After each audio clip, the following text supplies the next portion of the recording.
Yes, guys, welcome back to the MMASucka channel. As always, I'm Frazer Krohn. This is episode 2 of rescoring, rewatching, and reacting to controversial fight decisions that have gone on previously in the UFC. Episode 1 saw me break down the scoring criteria, so be sure to go back and check that one out. I'll link the video below. And I looked at John Jones versus Dominic Reyes, rescored that arguably controversially myself, I rescored it for John Jones. A little spoiler there for you, but go back and watch that because it's a breakdown of the entire fight. I leaked at the end of that one which fight I would be breaking down for episode 2, as you've all seen from the thumbnail and probably seen from the title. It's UFC 167's main event between George St. Pierre and Johnny Hendricks. For a bit of context, UFC 167 live from Las Vegas, Nevada, November of 2013. George St. Pierre was on an 11 fight win streak where I think six, I've got my notes, I've got my notes as always. Yeah, George St. Pierre was on a an 11 fight win streak where six had gone the full 5 round decision in a row. Um, Johnny Hendricks was enjoying a 6 fight winning run. On the card, just so we got a little bit of context for the sort of time frame, we've got Robbie Lawler and Rory McDonald went to a split decision in the first of their two series of 2 fights. Tyron Woodley scored that infamous knockout now of Josh Koscheck, and in the co-main event, Rashad Evans knocked out or TKO'd Chael Sonnen. So let's look at the fight itself. Round 1 begins. As I'm sure you're aware, George St. Pierre will have entered the fight as a favourite, just based on the fact that he was looking to extend his winning streak to 12. Not many people have done that. A handful of people have made that many title defenses in the UFC, and especially at the time, he was so dominant because of his style. That jab, double jab, takedown style, the karate style that he's so effective at actually putting into place in a fight scenario. It he was dominant. George St. Pierre was dominant. Johnny Hendricks was seen as the knockout artist of the two, without a doubt. George St. Pierre, if we just look back at his record, not including this fight, 26 wins, 8 knockouts. Oh, sorry.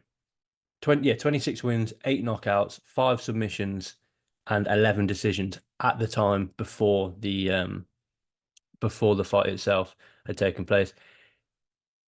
26 is his overall record now that he's retired, 28-2. Obviously he returned after this fight. I'll go and speak a little bit about what happened with George St. Pierre after this fight, but he only lost to 2 people in his career officially. Matt Hughes by armbar, and he then avenged those 2 losses, avenged that loss twice. And he also lost to Matt Serra, if you remember, one of the biggest upsets in UFC history, and he avenged that loss as well. Johnny Hendricks, like I said, he was known as a knockout artist. Heading into this, like I say, he was on a 6 fight win streak, of which 3 of them came via KO. TJ Waldberg, John Fitch, and Martin Kampmann. He went on to actually not score another knockout win, but he is a heavy hitter. There's no denying it. He was an All-American wrestler. So let's jump in to the fight itself. Round 1, GSP ducks under a big shot and takes Hendrick down and attempts a guillotine in the first 25 seconds. Okay, so you're already seeing GSP's defense being able to duck under that big shot. Like I said, Johnny Hendricks is the knockout artist of the two men. He ducks in, GSP ducks under the shot, the big right hand of Johnny Hendricks. Hendricks lands hard shots whilst defending a second takedown, however. He cuts GSP in the first round. And for me, that's pretty much all that happened in that round. There wasn't an awful lot. I'll just pull up the official UFC stats now, but there's not an awful lot that actually happened in that round. And I gave it to Johnny Hendricks based on damage. That first round, like I said, not an awful lot actually happened.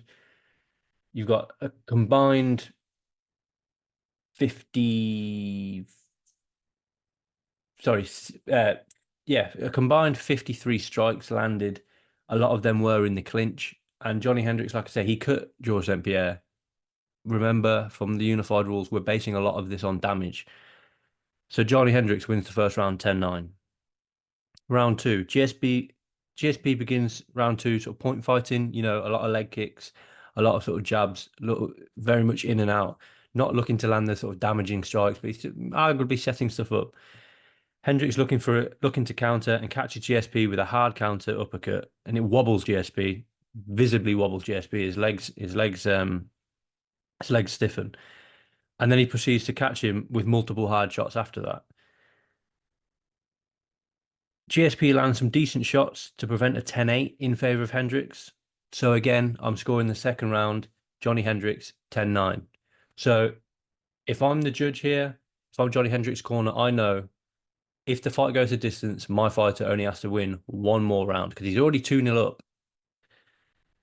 I just want to caveat this with the whole fight, saying that Mario Yamasaki had a really poor performance. He was breaking the guys up in the clinch when they were still working. He was standing them up when they didn't need to be stood up, as it were.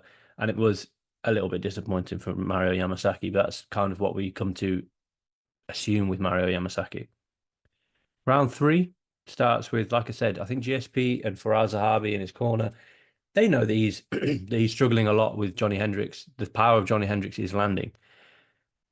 But GSP's winning the round early on the speed of his counters. Johnny Hendricks looking to land one or two shots. GSP is reacting to the shots that Johnny Hendricks is landing with quick counters.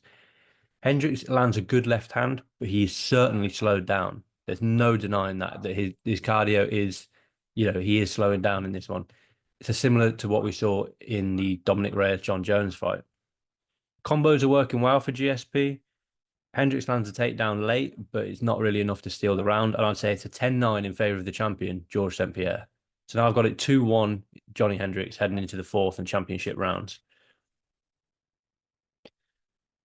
Round four starts. Hendricks lands a good trip to get into a dominant wrestling position, and he does enough to stay busy. But at some point after, he doesn't clock up an awful lot of control time, and he allows GSP back up to his feet, which in my opinion was poor round management, poor fight management from Johnny Hendricks. Like I said, he more than likely knew that he was 2 rounds up. So why not just do enough to stay on top of your opponent, stay on top of Georges St. Pierre, and, sort of see out the round with at least another 30 seconds to a minute. But he allows GSP up. I think he wanted the statement knockout of Georges St. Pierre. Georges St. Pierre is now really timing the strikes on his feet in the boxing game, in the boxing realm, sorry. He lands a well-timed sort of overhand sort of round the jab. Johnny Hendricks again is just throwing out these single jabs, looking to maybe close distance, looking to, set up that power backhand of his. But as he's throwing the jab out, Georges St. Pierre is landing big around the jab of Johnny Hendricks. But at some point in the round, Johnny Hendricks I think it's from the ground and pound, has really cut open Georges St. Pierre, and he's bleeding a lot. Georges St. Pierre is busted open now. Round four for me is the closest round of the fight. I'm scoring it for the challenger, Johnny Hendricks, 10-9. It's not a 10-8 because I don't think the damage from Johnny Hendricks was enough, and I think GSP did enough damage himself to prevent a 10-8. And it's a 10-9 based on the damage done on the ground by Johnny Hendricks in the early stages of the round. Now, heading into the fifth and final round, I've got Georges St. Pierre 3-1 down. He needs a finish. He needs a knockout, which he's not known for. He needs a submission. Johnny Hendricks just needs to survive the round, and he snaps the 11-fight win streak of Georges St. Pierre.